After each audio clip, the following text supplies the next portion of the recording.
Oui, bonjour, Daniel Graham, herboriste naturopathe de la boutique santé. Ici, vous voyez, il y a un arbre immense qui est derrière moi. Vous voyez, on le voit. Donc, c'est du cèdre du Liban, le cèdre du Liban.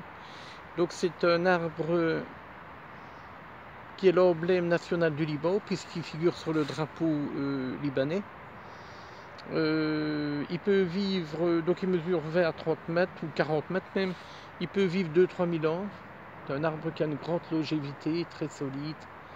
Il a été beaucoup utilisé dans les siècles, notamment, si mes souvenirs sont bons, pour fabriquer le temple à Jérusalem. Il y avait une armée de bûcherons qui prenait. C'est un arbre imputrescible, c'est un arbre qui est reconnu pour sa solidité. Donc voilà, donc c'est un arbre qui fait partie de l'histoire, qui est mentionné dans les trois religions, le judaïsme, l'islam et la chrétienté. On en parle dans la Bible. Donc voilà, nous en herboristerie, on utilise une partie de l'arbre que je vous montre ici. Donc on utilise la jeune pousse du cèdre, donc au printemps, et ici on ne la voit pas tellement, mais la jeune pousse du cèdre qui va servir comme désintoxicant de la peau, donc va servir pour l'eczéma, le psoriasis, tout ce qui est sec, tout ce qui est problème de peau sec, ça va être amélioré par le cèdre du Liban. Donc c'est du bourgeon, on prend 10 gouttes le matin à jeun par exemple, et on fait une petite cure.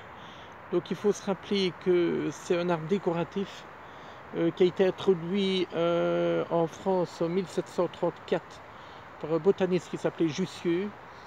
Donc c'est à cette époque-là qu'on a introduit le cèdre du Liban. Ici, donc on en trouve, ici en Belgique, je suis devant un cèdre.